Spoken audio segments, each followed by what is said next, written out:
The Proleptic Journal of a Shite-Extractor Tractor Man by Scott Waller. 2. One day later. Dennis came to my place and fixed his time displacement thingamabob onto my home system. It's not every day that you get a bespectacled genius beeping, tweaking, zapping, tapping, flashing lights, flicking switches, yapping coded instructions at screens, fiddling with wires and ticking away. It was obviously far from easy to set up, even for a techie guy with light flickering and bleeping suit and electro goggles. But he seems to have managed it, and is ecstatic in his understated way. He's rigged it so that if anyone, including me, opens this big box that is attached to the underbelly of my home system, then the circuits contained in the box will go kaput, and no one will know what the machine was really for. A sort of information self-destruct system. Clever. He said, if I understood him right, that this device breaks into secret programs on the slipnet. Oh yeah, I said I'd explain what the slipnet was. Officially it's called the slip-in network. It's a communication system that plugs directly into the brain. A more sophisticated version of what you used to call the internet, if you like. All this business is very mysterious and more than a little thrilling, if I'm to be honest. He warned me that from now on, I'm on my own. In any case, he's very busy and he doesn't want to be pestered. Contact on the slipnet will basically be one way. He bells me, I don't bell him. He says if we do talk, we mustn't mention his chrono-displacement work directly. We're to refer to the dispatch feature. We are not to talk about time transversality either. I think that's what he called it. And that basically sums up the ground rules of this odd relation between a boffin and a buffoon. Otherwise, I'm just to get on with the journal. So as of today, the past 2 installments have been sent to you and are destroyed for me and my world. I can no longer access them. It's all pretty awesome, really. I'll make it my task to fill you in on things about our world, so as to let you know what your future's going to be like. I spent a bit too long yesterday jabbering on about me, when you must be keen to find out about the future. That said, when talking about myself, I was trying to talk about the way our selves are. People in our day don't bother broadcasting trivial details about their lives to as many people as possible, like they used to do in your day. The age of social network users disseminating reams of worthless information to boost their self-esteem is gone, and good riddance to it. Nowadays, there's medicine you can take and programs you can undergo to assuage the anxieties that bring about the kind of futile activity that was rampant in your era. Sure enough, people still go through brief phases of finding themselves as they grow up, but we soon discover that what we thought was completely new was just new to us. Back in your day, a lot of lonely individuals went about desperately seeking the attention of virtual peers who were equally lonely and desperate for the attention of virtual peers. I'm saying this not to rub your nose in it. I just don't want you to think that I'm writing this journal out of a passé vanity, because it doesn't work like that in our day. Our world is not peopled by a horde of lost souls like yours was. We are happy with our place in the scheme of things. We live in the post-hedano-revolution age. In the what age, you inquire? To answer your question, I have to don my history hat, so bear with me if I get a few details wrong. I'm trying my best. The hedano-revolution, as I gather from the neuromentries, killed off a lot of the snivelling anxiety that was the scourge of your own day. We don't believe in that inner self stuff that you used to harp on about. It all sounds like a bad joke in a bad comedy neurodrama, The hedano-revolution came after a long period of financial, economic and social instability. Debt crises, mass unemployment, identity movements, scapegoating minorities, huge social inequality based on opportunism instead of ability, pogroms, riots, demagogues, revolutions, mass migrations, displacements, and similar sorts of things, all made a lot worse by environmental catastrophes, especially during the Great Climate Crisis. The upper stratum, although I don't think they were called that yet, finally realized that the old recipes were not working. There were no two ways about it. Economic and social organization was fundamentally flawed. Nobody could make plans because everybody was up to their eyeballs in short-term engagements. No one knew what tomorrow was made of. So, very slowly, they began to set up rational systems of distribution of basic needs. At the same time, they started to implement some ideas coming from the right to happiness movements. Many companies cottoned on to this happiness trend and started to provide solutions in tandem with governments. They began to transform society radically. Of course, some of the original activists said that the idea of happiness that was being implemented was not what they had in mind. But those cautionary voices were pushed to the side in the onward march to progress. The leaders of society gained credibility by being able to make good on their promises about people's rights to basic needs. Food had always been abundant, but the distribution was now improved, especially at a local level. As far as the Great Lodging Crisis is concerned, new technological innovations provided basic self-cleaning mobile housing for those in need. In the meantime, mobile work units began to solve the problem of geolocational mismatch between where people could afford to live and where work was needed. Technology also made it possible for people to work from home while being supervised by their managers. Then the hedono revolution really started to kick in. The hedono revolution made death, old age, disease and suffering 100 times more bearable, especially suffering, for which we now have more solutions than you can count, against melancholy, disillusion, regret, bitterness, lovesickness, anger, animosity, hatred, unquenchable desire, or any diabolical trickery that the gaping void can come up with. Our society has a whole arsenal of weapons. That weaponry includes an array of armour, a multitude of battalions, impenetrable walls and moats, camouflaged pits with sharpened poles half buried in the ground at an angle, and well-drilled cavalry, if I might indulge in extending the military metaphor a tad. You name it: food, pills, steam baths, neurotherapy, sensory music therapy, electromassage, virtual sensuality, virtual combat, virtual sadomasochism, virtual sleuth, virtual celebrity, virtual prince, virtual princess, virtual tycoon, virtual dictator, virtual serial killer, virtual terrorist, virtual freedom fighter, virtual flying, virtual racing, just about anything you can virtually think of. We do all these activities in what we call our strap-ins, asterisk. You might wonder whether activities is the right word. How active can you be when you're strapped in? I hear you ask. And it's a valid point. But what you don't realise is that although our bodies are physically strapped in, first of all, there is some movement of the limbs, but most of all, our minds are active. Unlike you lot, we don't passively watch films. We actively participate in our virtual worlds.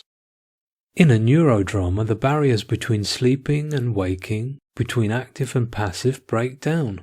You are not sure whether you are a human experiencing being a butterfly, or whether you are a butterfly neuroing that you are a human. I can't explain it very well. You have to experience it for yourself to know. Unfortunately for you, that's unlikely to happen. I suppose, if I recall what some clever dick on the Slipnet said, a neurodrama is like a mixture between dreaming and watching a film. Although films and neurodramas are not like dreams in that they usually conform to our basic expectations about causality, self-consistency, and the general framework of what plausibly corresponds to real life. In other ways, neurodramas are closer to dreams than to films. Films are sound image conceptualizations of the world shown to you. In dreams, you participate. Where neurodramas differ from dreams is that dreams are participatory scenarios in which planning is impossible, while neurodramas are participatory scenarios in which planning happens. Neurons integrate mental components that deal with forethought, lucid memory, and most of the ordinary capacities for reflection. Neuroing is like being active in a realistic dream, where you can anticipate and reshape the outcomes, sometimes consciously, sometimes unconsciously, or a mixture of both. My neurofeed is telling me that all this is possible thanks to scientific progress. Cognitive psychologists and neuropsychologists took the brain apart like an old computer. They showed how the thinking organ does what it does.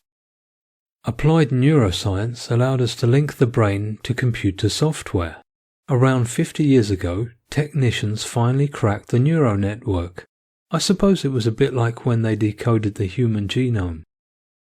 Their challenge was to find how the language of neurons, which is basically binary, transmitters and inhibitors, translated into human language, which is not binary.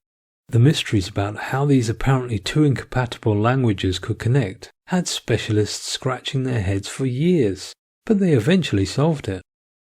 Once we could read all the synaptic activity of the central nervous system in vivo and map it out on 3D screens, the intuitive and qualitative aspects of human creativity could be quantified.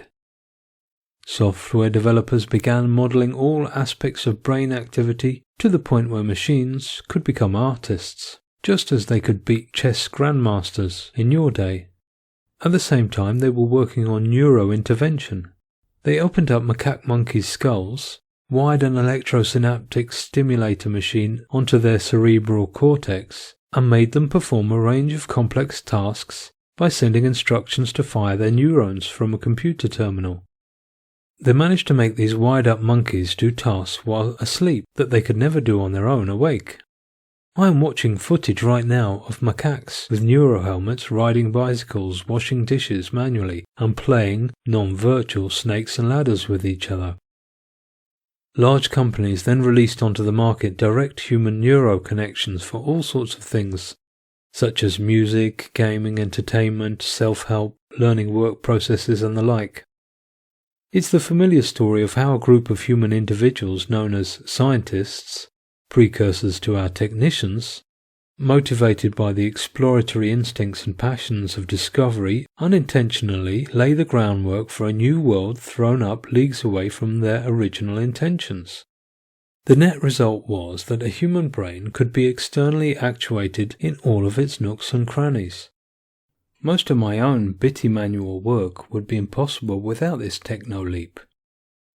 Programming perception and emotion eventually became child's play, something a large corporation could outsource to poorer areas where pay was less onerous for them. The emotional life of real life could no longer compete with neuro-activated existence. Researchers also discovered that a correctly amended brain could be a far more energy-efficient machine than electronic hardware.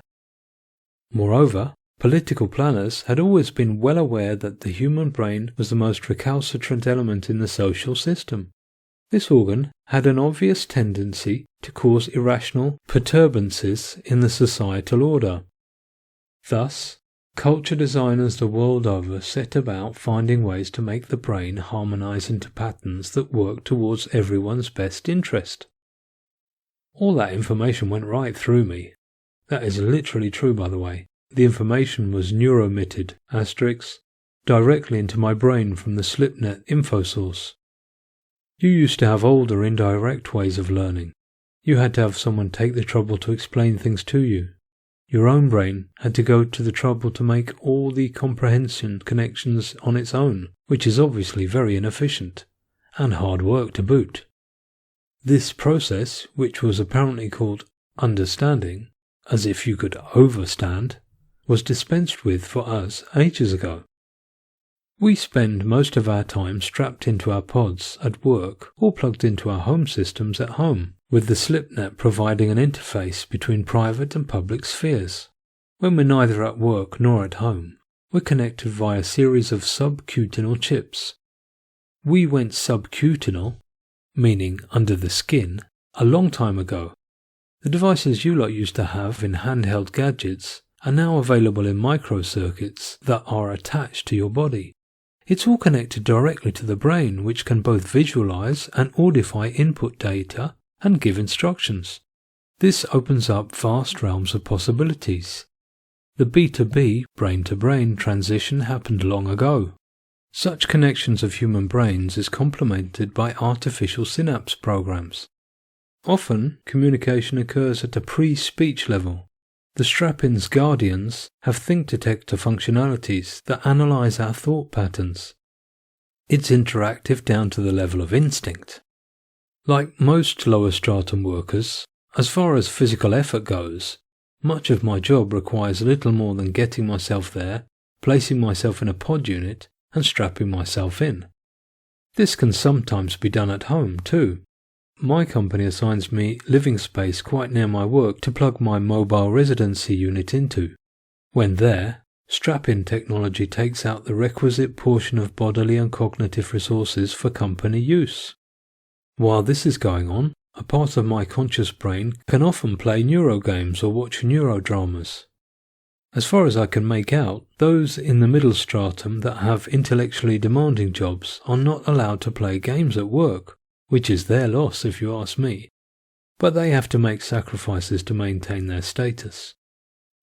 Luckily that's not my case. I'm happy being dumb. I play all sorts of games at work. That's partly a privilege due to my promotion a few years ago. Before that, I had mainly played low-energy consumption games. That said, during my apprenticeship, my neurotraining program, *, often seemed to involve many game-like exercises. Once the apprenticeship was completed, my job got a little more demanding.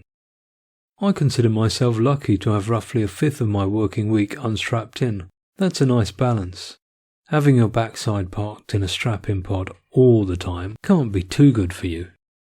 During my unstrapped-in moments, I have various tasks. Usually they involve working the mechanistic arms that need to carry out the delicate removal or replacement of this or that component. I sometimes operate a machine manually, or open up parts and fix or replace defective elements following local instructions. Sometimes I go to different places to check system performances. Such tasks are quite common at the docking station. One of my most interesting jobs is getting called out on my EE tractor for missions. It is true that even on my unstrapped-in missions, I don't actually have to do much. I usually sit in my EE tractor pod, which follows the automated routes from one destination to another. I have various screens around me to display all sorts of technical information, some of which is way too technical for me. In the middle of those screens is a glass window to see outside if need be. Unfortunately, my model of EE Tractor isn't equipped with a 3D orientation screen which allows you to see outside with perfect virtual vision. I have to make do with my own eyes. And how do you think we keep machines running, my little barbarian cousin from the past? Coal? Petrol? Of course not. We used up most of that stuff a long time ago. All that easy access condensed energy built up by the Earth over millennia, and you lot had to guzzle down the lion's shares in a few decades. What about solar, tidal and wind energy? We've been using that for a good while, but geothermal is the main source of energy in these parts. My vehicle charges up partly from the local grid, which is geothermal. Down below our feet is an endless supply of heat which can be used to turn turbines if you just make the effort to dig for it. My vehicle is also partly sourced from my bioenergy. All I have to do is climb the EE tractor cockpit, connect a strap to my legs, another to my lower face, another to my waist, and insert my arms into the computerized sleeve, sling on the vital plug-in helmet, and it's all systems go. The straps have little electro needles which penetrate painlessly onto my skin and work into my body system. Via these straps, a machine takes the necessary energy from me to help run the vehicle. It's the same principle as any strap-in really, except that in an EE tractor, much more human bioenergy comes from my stomach, which I get to fill up with nosh. Brilliant, eh? You must be thinking that all this is beyond your wildest dreams. But I suppose your reality was beyond the dreams of those who preceded you by 150 years too. Who would have thought that the descendants of the inventors of the steam engine would one day be taking commercial flights across the world. When I'm not out on a mission, I don't suffer a moment of discomfort or boredom for any longer than 15 minutes before my strapping pod automatically offers me distraction to get over such uncomfortable states. At first, the neurodistractions proposed are imposed on you by the company, but with seniority you get to choose more and more. When your pod's guardians and ESE, emotional surveillance equipment, detect flagging morale, they offer to modify your program, and if your choices do not lead to greater pleasure readings, they introduce their own changes on you until they find a combination that suits your happiness levels. After a while on the job, you get to know yourself better, and you feel when your morale dwindles, you end up recognizing your own particular signs. Once you do, you know which remedial virtual cocktail that your strapping has to offer will get you beaming again. In inactive periods, you can indulge in a nap by pressing the Instant Light Nap button.